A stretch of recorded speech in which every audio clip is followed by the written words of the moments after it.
At least 50% of all businesses fail within the first 5 years, and many of them continue to accumulate debt and burn cash. Entrepreneurs start their businesses in search of financial freedom, but end up serving their business instead of the business serving them. In the book Profit First by Mike Michalowicz, I hope I said that correctly, you get a simple solution on how to change that.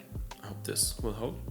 It will. As the title suggests, you should put your profit first and then pay your expenses. This way you're forced to cut your expenses if they are too much. With this simple approach, you can start making your business profitable today or the day you start your business. The profit first approach requires a huge shift in your accounting formula. Instead of the traditional formula, sales minus expenses equal profit, use this new formula. Sales minus profit equal expenses. Make profit your focus and not something that you might be able to get in the future. Now you might think that's not possible because you can't take your profit first and then pay your expenses, because this way it could be that you don't have enough to pay your expenses. But the interesting thing is that then you get forced to be creative, to cut back on your expenses or find another way to pay your expenses. And if you still don't believe it, there's an awesome example he gave on page 40, which is so nice that I don't want to summarize it, but I want to read it to you. So I'm going to really quickly read page 40 to you. This is like good old story time. Page 40. First, I have to point out one thing that I don't like about this book, which is not the cover, but how it's just this small paper wrapped around the book that can easily fall off or get hurt, get broken, and then it's just this plain white book. I mean, there's profit first right here, but I don't know, I would have liked it more if it was printed on this book, but I don't know why, maybe it wasn't possible. Anyways, page 40. If your client gives you a whole week to turn around a project, you'd likely take the whole week, but if she gives you just one day, you'll make it happen in one day. You see, the more we have of something, the more of it we consume. This is true for anything: food, time, even toothpaste. How much toothpaste do you use when you have a brand new tube of toothpaste? A big old glob of it, right? I mean, why not? After all, you have a full tube of toothpaste, so you put a nice long bit on that brush of yours. Then before you start brushing, you turn on the faucet to moisten up the brush a little. Then it happens. Damn it. The paste falls into the sink, but who cares, right? You just opened up that tube, for God's sake.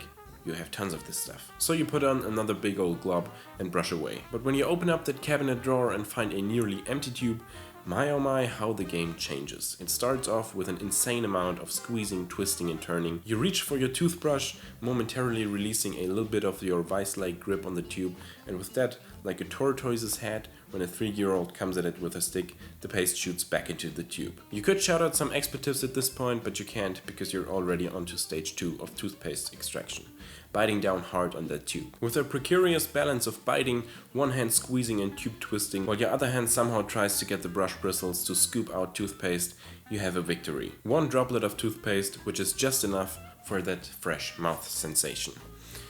I love this story. Yeah, it is just so true. You think you can't do something and all of a sudden you have to do it, and suddenly you're able to do it. So if you take your profit first, you will somehow figure out a way on how to cover your expenses. Profit First gives you a step-by-step tutorial on what bank accounts to set up, so you have an instant overview on what you can afford and what you can't, instead of trying to figure out what is your profit, what are your taxes, and what are like everything. You will have everything organized, so when you look at your account, you know how much money you have and what you can afford. After he tells you how to make an instant assessment of your financial situation, there is the following concept. With the Profit First setup, you have a total of 7 bank accounts with 2 different banks. With the one bank, you have the income account, the profit, owner's comp, tax, and the operating expenses account, which he calls OPEX. On the second bank, you have the profit hold and the tax hold account. Now, each time a deposit goes into your income account, you will allocate the money to the different accounts. But instead of having a certain amount of money that you allocate to each account,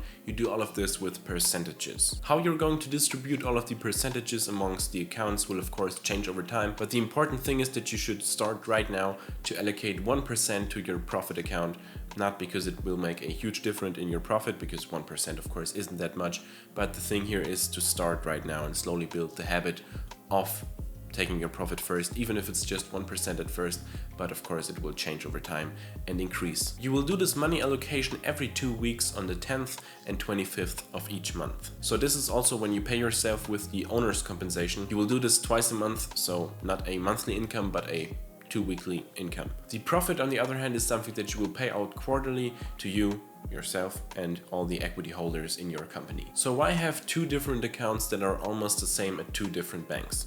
He says you should do that so that you don't have the temptation to borrow or steal from yourself, like for example from your profit account, because that should be your profit and you should keep it there. And also, most important, you shouldn't steal from your tax account because that's the government's money and you shouldn't steal from the government. They don't like that. And that's why you should make the money unreachable by allocating it to a second bank where it's really hard to get the money, so you're not tempted to borrow from your tax money. I have to say, I personally won't implement that. Everything else about this is great. I love the allocation of the 5 different accounts on the one bank. But for me personally, with my bank, I use N26, which is a German-based business banking account. I don't know if it's available worldwide, but I think they're in English, so they should be. I'm not associated with them, but link to them is down in the description. I love their service, customer support is amazing, and the app itself is amazing. And in it you have something that is called spaces. So I have one bank account, one main bank account where all my money goes in, and then you can set up spaces where you can virtually allocate the money. But a few weeks ago they actually changed it so that there are not just different spaces where you see what money you allocated to each space, but you can also have something which is called an IBAN. I don't know if it's in all around the world. Something is basically your bank account number, and you can have a bank account number for each space that you have. So even before I read this book, I had one space where all my income would come in from my business, and then I had one tax account where I put 1/3 of everything that comes into my bank account and put it away for taxes, and I never touched it, because when the government comes and they want their cut and you don't have it, then you have to pay it from something else, and why not just lay it by the side, because then you have it when they ask for it. So I basically won't transfer my tax money to a different bank because I think I have myself enough under control to not steal from the government. I guess my tax consultant really got it into my head, and also I don't want to steal from the government. Maybe for the profit account that would be a really good thing to remove the temptation, but for me personally, for the tax account, I never had a problem with that, because to me it's just common sense to not steal your taxes from yourself. But yeah, if you get tempted really easily to do that, then go ahead and set up your taxes hold account on the second bank, which is really hard to get to without an online account and without anything, like do that. Also, what I forgot to say, the profit that you pay out every quarter is for you just as a bonus, because you take the risk of running your own business. Then there were tons of pages about how to basically pay off your debt, and they also weren't that interesting to me because I have never accumulated that much debt. I mean, I have a credit card, but I don't use it to buy stuff that I'm not able to buy. I just use it as a way to get the credit points for maybe some cheaper or free flights. And I also use it to build my credit score, so that someday if I want to buy a house, I can get a nice loan because I have a good credit score. But I just put things on my credit card that I would buy anyways, like for example gas for my car or groceries, or even if it's something bigger, like I don't know, for example when we moved into this place, I bought all of the furniture with my credit card, so I had like 2,000, 3,000 euros, not dollars, on the card.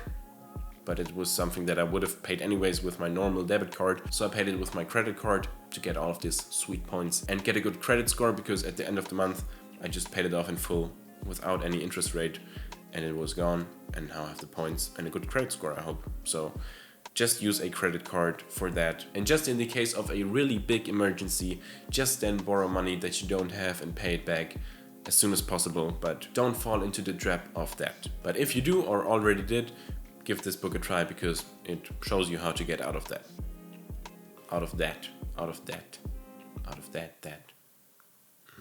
Also, one thing that I found was very great, after every single chapter there was an action list with a few action steps that you could take right now to implement the system. And also at the end of the book there's a quick start guide to rewind all of the content of the book and give you an idea, again, a list to check what to do to implement the system. And that's basically all we got time for today. I really hope you enjoyed it. I certainly enjoyed the book. If you want to read it as well, give it a try. There's of course tons of more stuff that I didn't cover in this video. There's a link to the book down in the description. Give it a try.